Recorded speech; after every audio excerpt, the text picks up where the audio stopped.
O ano é 1992. Imagine uma pequena cidade nos arredores de Kiev, na Ucrânia, ainda sob a sombra pesada e opressiva do recém-colapsado regime soviético. O inverno é implacável. Num apartamento minúsculo, sem água quente, um adolescente de 16 anos treme de frio. As paredes são finas, mas o medo é espesso. Naquele lugar, a privacidade não existia. As linhas telefônicas eram grampeadas pelo governo. As paredes tinham ouvidos. Falar o que se pensava podia custar a sua liberdade ou até a sua vida. Aquele garoto aprendeu desde muito cedo que a comunicação não era um direito, mas um risco. Ele caminha até a escola, onde o banheiro fica do lado de fora, no gelo, porque não há encanamento interno. Ele vê seus pais lutarem não apenas contra a pobreza, mas contra o antissemitismo velado e constante. A vida ali não prometia futuro, apenas sobrevivência. Numa decisão desesperada, sua mãe decide fugir. Eles deixam tudo para trás. O pai do garoto promete encontrá-los depois, mas fica na Ucrânia. O garoto embarca para a Califórnia com uma mala cheia de cadernos e canetas, porque ouviu dizer que o material escolar na América era caro demais. Aquele adolescente assustado, que mal falava inglês, que limpava o chão de uma mercearia para comer, parecia destinado a ser apenas mais uma estatística invisível na terra das oportunidades. Ninguém olharia para aquele imigrante varrendo o chão e diria: "Este menino vai mudar a forma como 2 bilhões de pessoas conversam." Ninguém imaginaria que dentro da mente daquele jovem solitário estava sendo gestada uma revolução silenciosa. Mas o destino tem um senso de humor peculiar. Em fevereiro de 2014, no Vale do Silício, o mesmo garoto, agora um homem de 37 anos, entra em uma sala de reuniões. Mas ele não está lá para limpar o chão. Ele está lá para assinar um papel. Na mesa, uma proposta que faria o mundo inteiro prender a respiração. A maior rede social do planeta, o Facebook, acaba de comprar a empresa que esse imigrante criou. O valor? 19 bilhões de dólares. É a maior aquisição de uma empresa apoiada por capital de risco na história da tecnologia. O garoto que fugiu da Ucrânia sem água quente agora possui uma fortuna maior do que o PIB de muitos países. Mas o detalhe mais chocante não é o dinheiro. É onde ele decidiu assinar o contrato final. Ele não escolheu um escritório de vidro luxuoso. Ele dirigiu seu carro até um prédio velho e desgastado chamado North County Social Services, o antigo escritório de assistência social. Ele parou exatamente na frente da porta onde, anos antes, ele ficava na fila para receber cupons de comida do governo para não morrer de fome. Esta é a história de Yan Kun, o órfão que transformou o trauma da vigilância soviética em liberdade, que transformou a humilhação da pobreza em um império e que criou o aplicativo que está no seu bolso agora mesmo, o WhatsApp. E tudo começou com a dor de não poder dizer alô para o próprio pai. Para entender a mente de Yan Kun, precisamos voltar para Fastiv, Ucrânia. Yan nasceu em 1976, filho único de uma dona de casa e gerente de construção. A vida em Fastiv era dura de uma maneira que a geração digital de hoje mal consegue entender. Não era apenas a falta de conforto material, a ausência de água quente significava que banhos eram um luxo semanal, tomados em baldes aquecidos no fogão. Era o ambiente psicológico. O Estado soviético era onipresente. Yan cresceu ouvindo seus pais sussurrarem. Quando o telefone tocava, a tensão subia. "Não fale nada importante ao telefone", sua mãe dizia. "Eles estão ouvindo." Essa paranoia moldou o caráter de Yan. Ele odiava a intrusão. Ele valorizava o silêncio e o segredo.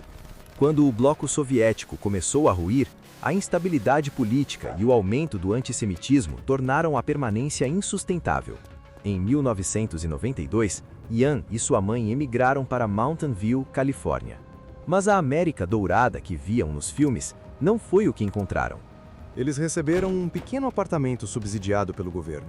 Sua mãe encheu as malas com canetas e cadernos soviéticos para economizar dinheiro. O pai de Yan adoeceu e permaneceu na Ucrânia. Yan nunca mais o veria. Aos 16 anos, enquanto outros garotos americanos ganhavam seus primeiros carros e jogavam videogames, Yan Kun estava conhecendo a humilhação da pobreza extrema em um país rico. Ele conseguiu um emprego como faxineiro em uma mercearia local. Sua mãe fazia bicos como babá. Quando o dinheiro acabava, e sempre acabava, eles caminhavam até o escritório de assistência social para pegar os food stamps, os vales-refeição do governo. Aquele escritório, aquela fila, a vergonha de precisar de esmola para comer. Aquilo marcou a alma de Ian com ferro em brasa. Mas havia um refúgio, a escola. Ian não era um aluno modelo. Ele era um desordeiro inteligente, mas aos 18 anos, ele descobriu algo que lhe dava controle: a programação. Ele comprou manuais de redes de computadores em uma loja de livros usados. Ele não tinha dinheiro para comprá-los novos, então ele os lia, absorvia o conhecimento e os devolvia. Ele entrou para um grupo de hackers. Lá, ele não era o imigrante pobre. Ele era apenas um cérebro brilhante. Foi ali que ele começou a entender como os sistemas funcionavam e, mais importante, como eles podiam ser quebrados. A vida parecia melhorar quando Ian conseguiu entrar na Universidade Estadual de San José. Para pagar as contas, ele trabalhava à noite como testador de segurança. Foi nesse emprego burocrático, em 1997, que o destino interveio. Ian foi designado a inspecionar o sistema de publicidade de uma empresa emergente. Sentado do outro lado da mesa estava um engenheiro americano, prático e direto, chamado Brian Acton. Brian era o oposto de Ian em origem, mas igual em espírito. Eles odiavam a falsidade corporativa. Eles se tornaram amigos instantâneos. 6 meses depois, Ian fez uma entrevista no Yahoo. Durante a entrevista, o sistema do Yahoo caiu. Ian largou a entrevista e começou a ajudar a consertar o servidor. Ele foi contratado, ele largou a faculdade. Ian e Brian trabalharam no Yahoo por 9 anos. Foram anos difíceis. Não financeiramente, eles ganhavam bem agora, mas espiritualmente. O Yahoo estava focado em uma coisa: anúncios, vender dados, colocar publicidade na cara dos usuários. Isso corroía Ian por dentro.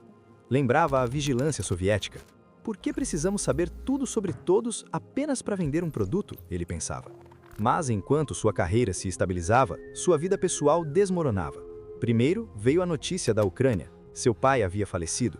Ian chorou à distância. A dor de nunca ter dito adeus, de nunca ter trazido o pai para a América. Então, o golpe final. Sua mãe, sua única companheira na luta contra a pobreza, foi diagnosticada com câncer. Ian cuidou dela até o fim.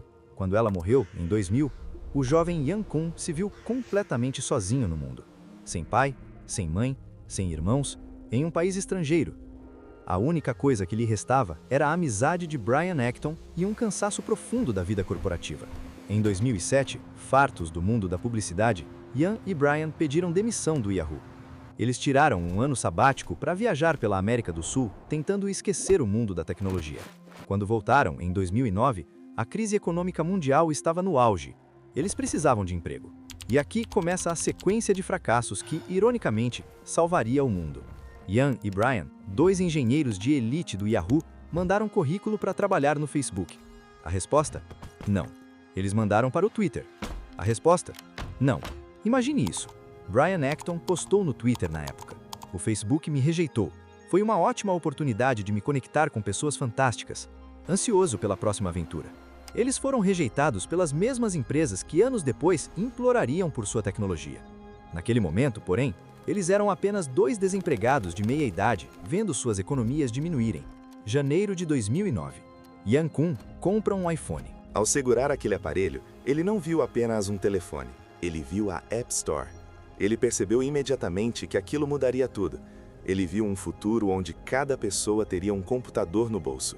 A ideia surgiu em uma tarde, na cozinha de um amigo russo, Alex Fishman. Jan estava cansado de perder ligações quando ia para a academia, onde o sinal era ruim. A ideia inicial não era um aplicativo de mensagens, era um aplicativo de status. Jan queria que, ao abrir a lista de contatos do celular, você pudesse ver o que seus amigos estavam fazendo antes de ligar. Jan está na academia, Brian está em reunião, mãe está dormindo. Ele escolheu o nome WhatsApp porque soava como o WhatsApp. E aí, o que está fazendo? No dia 24 de fevereiro de 2009, dia do seu aniversário, Jan incorporou a WhatsApp na Califórnia. Parecia o início da glória, mas foi o início do inferno. O aplicativo era um desastre, travava constantemente, consumia bateria. E o pior, ninguém usava. Ninguém se importava em atualizar o status se ninguém mais estava olhando. Meses se passaram. Jan estava queimando suas economias. O aplicativo tinha algumas centenas de downloads, a maioria de amigos russos que ele obrigava a baixar. O desespero bateu. Jan olhou para suas contas e disse a Brian: "Vou desistir. Vou procurar um emprego." Isso não vai dar certo. Foi nesse momento, sentado em uma mesa de cozinha, que Brian Acton disse a frase que mudou a história. Você seria um idiota se desistisse agora. Dê mais alguns meses. E então, a Apple lançou uma atualização técnica que mudou o jogo, as notificações. Agora, quando alguém mudava o status, o celular dos amigos apitava. Jan atualizou o código. Seus amigos russos começaram a brincar. Alguém mudava o status para acordei. O celular dos outros apitava. Alguém respondia mudando o status para vai tomar café? De repente, Jan percebeu o erro genial. Ele não tinha criado uma agenda de status. Ele tinha criado acidentalmente um sistema de mensagens instantâneas. Era mais rápido que SMS, era gratuito, usava a internet e funcionava em qualquer lugar do mundo. Jan lançou a atualização do WhatsApp 2.0 com foco em mensagens. Em questão de dias, ele tinha 250 mil usuários ativos, sem marketing, sem anúncios, apenas pessoas desesperadas para se comunicar sem pagar as taxas abusivas das operadoras de telefonia. A partir dali, o crescimento foi explosivo. O WhatsApp se espalhou como um vírus benéfico, do Brasil à Índia, da Europa à África. Por quê? Porque Jan manteve a simplicidade soviética. O aplicativo não tinha jogos, não tinha avatares, não tinha stories na época e, principalmente, não tinha anúncios. Jan tinha um bilhete colado em sua mesa, escrito por Brian, sem anúncios, sem jogos, sem truques. Ele lembrava de sua infância, ele lembrava de como sua privacidade era violada. Ele jurou que o WhatsApp nunca leria as mensagens das pessoas. Ele jurou que seus usuários nunca seriam o produto. Isso atraiu a atenção. Em 2011, investidores da Sequoia Capital injetaram 8 milhões de dólares. Em 2013, mais 50 milhões. O aplicativo já valia 1,5 bilhão. Mas o crescimento trazia custos gigantescos de servidores. Jan e Brian trabalhavam em um armazém sem placa na porta, com uma equipe minúscula, atendendo 400 milhões de usuários. Eles estavam vencendo as operadoras de telefonia. Eles estavam matando o SMS. E isso chamou a atenção do homem que os havia rejeitado anos antes, Mark Zuckerberg. Zuckerberg começou a cortejar Jan. Jantares, caminhadas longas pelas colinas da Califórnia. O fundador do Facebook sabia que o WhatsApp era a única ameaça real ao seu império. Se ele não pudesse vencê-los, precisava comprá-los. Fevereiro de 2014, fim de semana do Dia dos Namorados no ZEUA. Jan vai à casa de Zuckerberg. A negociação é tensa. Jan impõe condições. O WhatsApp continuaria autônomo, sem anúncios, e a privacidade seria intocável. Zuckerberg concorda. O preço é fixado. 19 bilhões de dólares. Isso era mais do que o valor de mercado da Sony, da American Airlines ou da Gap, por um aplicativo com 55 funcionários. Chegamos ao momento da assinatura. Jan Kuhn poderia ter assinado no escritório de advogados mais caro de São Francisco, mas ele sentiu que precisava fechar um ciclo. Ele dirigiu até o prédio abandonado da assistência social. Enquanto segurava a caneta, as memórias devem ter inundado sua mente. O frio da Ucrânia, o medo da KGB, o chão sujo da mercearia, a morte da mãe, a solidão. Ele assinou os papéis encostado na porta do prédio onde um dia pediu comida. Foi a vingança final contra a miséria.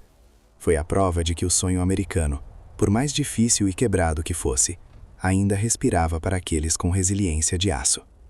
Jan Kuhn tornou-se bilionário instantaneamente. Ele doou milhões para a caridade, comprou uma coleção de Porsches e tentou manter a vida discreta. Mas a história não termina como um conto de fadas perfeito. Jan ficou no Facebook por alguns anos, mas as tensões surgiram. O Facebook queria monetizar o WhatsApp, queria usar os dados. Isso ia contra a essência de Jan, contra a promessa que ele fez a si mesmo sob a sombra da vigilância soviética. Em 2018, Jan Kuhn anunciou sua saída do Facebook. Ele abriu mão de ações que valeriam centenas de milhões de dólares, apenas para poder sair pela porta da frente e dizer: eu não vendi a privacidade dos meus usuários enquanto estive no comando. Hoje, o WhatsApp conecta mais de 2 bilhões de pessoas. É a ferramenta principal de negócios na Índia e no Brasil. É como famílias separadas por oceanos se veem. O legado de Jan Kuhn não é o dinheiro. O legado é a ideia de que a comunicação deve ser privada, simples e acessível a todos. Não importa se você está em uma cobertura em Nova York ou em uma casa sem água quente na Ucrânia. Da próxima vez que você mandar uma mensagem de bom dia no grupo da família ou fechar um negócio pelo celular, lembre-se do garoto de 16 anos, com frio, varrendo o chão de uma loja, sonhando com um mundo onde as barreiras não existissem. Ele perdeu tudo. Perdeu sua casa, seu país, seu pai e sua mãe. Mas na solidão do silêncio, ele construiu a ferramenta que permitiu que o mundo inteiro nunca mais precisasse ficar sozinho. Essa foi a jornada inacreditável de Jan Kuhn. qual outra história de superação você quer ver aqui no canal? Deixe sua sugestão nos comentários. Se essa história te inspirou, aperte o botão de like e se inscreva no canal. Até o próximo vídeo.